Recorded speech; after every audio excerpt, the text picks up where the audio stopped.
ආයුබෝවන් අපි ගිය සතියේ කතා කරේ රූපලාවන්‍ය ගැන. ඇත්තටම අද කාලේ රූපලාවන්‍ය තරම් කතා බහට ඕගොල්ලන්ගේ අවධානයට යොමු වෙන මාතෘකාවක් නැද්ද කියලා හිතෙනවා. හොඳයි. අපේ ශරීරයේ අපේ ඇස වැඩිපුරම යොමු වෙන්නේ ඕගොල්ලන්ගේ මුහුණට. ඒ නිසා අපි මුහුණේ ලස්සන වැඩි කරගන්න විවිධ ආලේපන ගල්වන විවිධ උපක්‍රම කරනවා. ඉතින් මේ මුහුණේ ලස්සන නැති කරන ප්‍රධාන ගැටලුවක් තමයි කුරුලය කියන්නේ. ආයුර්වේදයේ කුරුලය හඳුන්වන්නේ යෞවන පිටක. යෞවන කියන වචනේ තේරුම ඔයගොල්ලෝ දන්නවා තරුණ. තරුණකමත් එක්ක එන යම්කිසි ගැටලුවක් කියන එක ඔයගොල්ලන්ගේ ඔළුවට අවබෝධ වෙනවා. ඉතින් මේ අපේ තරුණ වයසේ එළඹෙද්දී හෝමෝන ක්‍රියාකාරීත්වයත් එක්ක තමයි මේ කුරුලය හැටගන්නේ. නමුත් තරුණ භාවයෙන් පසුවත් අපිට එන කුරුලය සමාන ගැටලු වෙනම රෝගාබාධයක් ලෙස ගැලෙනවා. අද කතා කරන්නේ ඔයගොල්ලන්ගේ යෞවනත්වයත් එක්ක මේ තරුණ සමයේන ගැටලුව. ඉතින් බොහෝමත් තරුණියෝ 80ට 80ක් 90ක් වගේ පිරිසක් අපෙන් විමසන ගැටලුව තමයි මේ කුරුලය. කුරුලය එන්නේ ඔයගොල්ලන්ගේ හෝමෝනත් එක්ක මේ ඇත්තරම රෝග තත්ත්වයක් නෙවෙයි ස්වභාවික සංසිද්ධියක්. මේක ගැටලුවක් බවට පත් වෙන්නේ අනවශ්‍ය ලෙස වැඩි ප්‍රමාණයක් කුරුලය හට ගැනීම සහ ඔයගොල්ලෝ මේ කුරුලය කැඩීම, තුවාල කිරීම, පෑලීමත් එක්ක වෙන ඉතිරි ගැටලුත් එක්කයි. කුරුලය එන්නේ එක හේතුවක් තමයි ඔයගොල්ලෝ තරුණ වයසේදී මූණේ තෙල් ගතිය තරමක් වැඩි වෙනවා.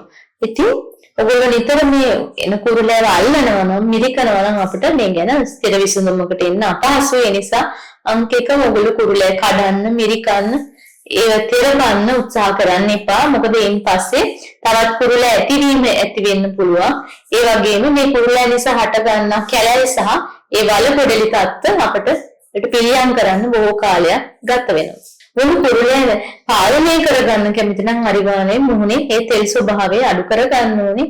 ඒකට බාහිර ආලේපනය වගේම අභ්‍යන්තරයෙන් කරන ප්‍රතිකර්මයක් තියෙනවා. විශේෂයෙන් අපේ මුහුණ සේදීමේදී ඕලන්න පුළුවන් නටන උණු වතුරට කරාම්මණයට කීපයක් දාලා ඒ වාෂ්පය දවසට දෙවරක් විතර අල්ලනවා නම් අපේ තෙල් ස්වභාවය පාලනය කරගන්න. ඒ වගේම පහසුම ඖෂධයක් තමයි ඔයගොල්ලෝ දන්නවා කහ සහ කුහුඹ.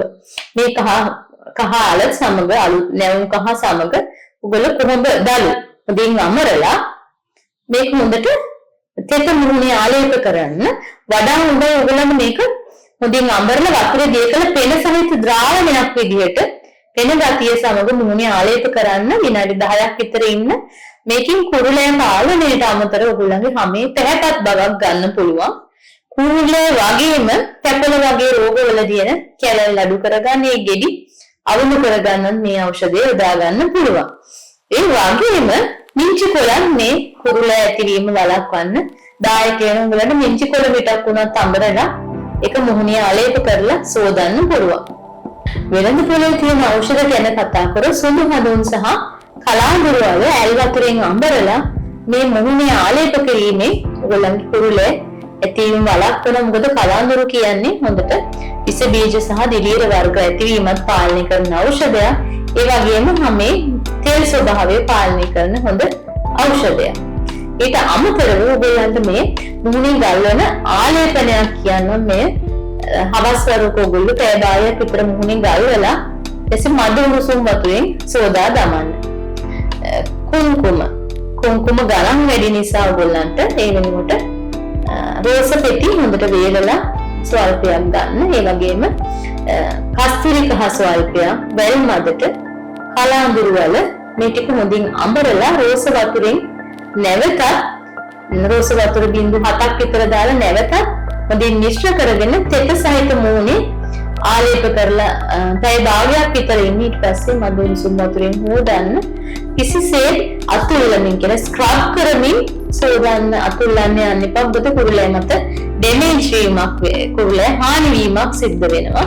හැබැයි දෙල්ල සහ ඒ ආශ්‍රිත ප්‍රදේශ නම් තරම ස්ක්‍රබ් කරාට කමක් නැහැ. එක සතියට වරයි ඒතේ ස්ක්‍රබ් කිරීම කරන්න ඕනේ. යෞවන සමයේ වැඩෙන නිසා අපේ සමයේ ඇති වෙන ආසාදනව තත්ත්ව පාලනයට විටමින් ඕන නිසා ඔයගොල්ලෝ හොඳ සමබල ආහාර වේලකට යොමු වෙන්න ඕනේ. විශේෂයෙන් පොඩි මාළු වර්ග, ප්‍රෝටීන් සහිත බිත්තර, ඒ වගේ මස් වර්ග වලින් හරක් මස් වර්ග නම් අපි අනුමත කරන්නේ කුරුලෑ තත්ත්වවලදී. අනිකුත් මාංශමය ප්‍රබල ගන්න. ඒ වගේම මුන්නේට හොඳයි නිර්මාංශ පිරිසට ගන්නවා නම්. ඒ වගේම අපි කලින් වැඩසටහනේ කැඳ වර්ග කතා කරා.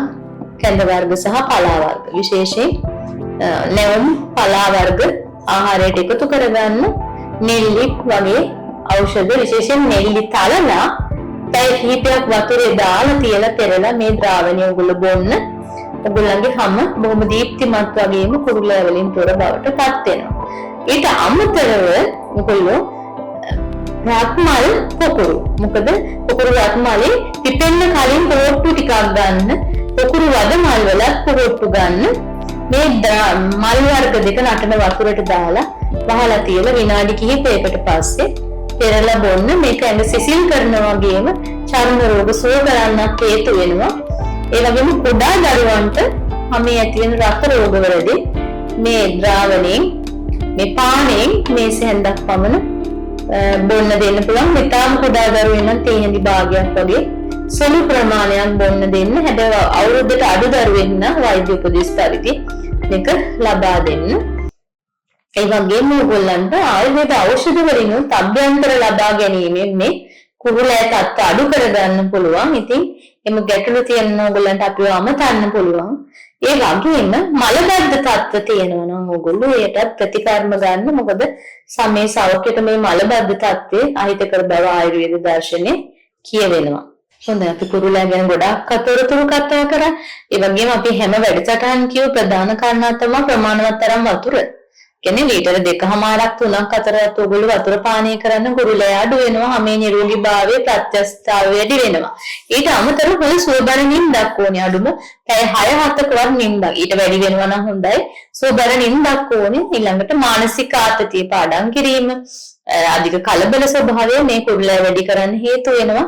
ඒ වගේම ඔයගොල්ලෝ කෝපි වගේ උත්තේජපානත් ලොකුවට ගන්න යන්න එපා. රසකාරක මිශ්‍ර දේවල් ඉස්සෝ දෙල් තක්කාලි බල වගේ උෂ්ණාධික ආහාරත් කුරුලෑ තියෙන අය වැඩි ආහාරයට ගන්න එපා. ඒ වගේම භාවනාව, සංගීතයට සවන් දීම, ව්‍යායාම වගේ දේවල් කුරුලෑ අඩු වෙන්න ගොඩාක් හේතු වෙනවා. හොඳයි, ඔයගොල්ලෝ මේ වැඩසටහනින් පස්සේ ඔයාලට තියෙන ගැටලු අපි වෙත යොමු කරන්න. ඒ වගේම ඔයගොල්ලන්ට අවශ්‍ය වෙනත් වෛද්‍ය කරුණු පිළිබඳ මාතෘකාවක් යෝජනා කරන්නත් අපි මේ සතිය අවස්ථාව ලබා දෙනවා. ඉතින් ඔබට සුවබර සතියක් ප්‍රාර්ථනා කරමින් සමුගන්නවා. ආයුබෝවන්.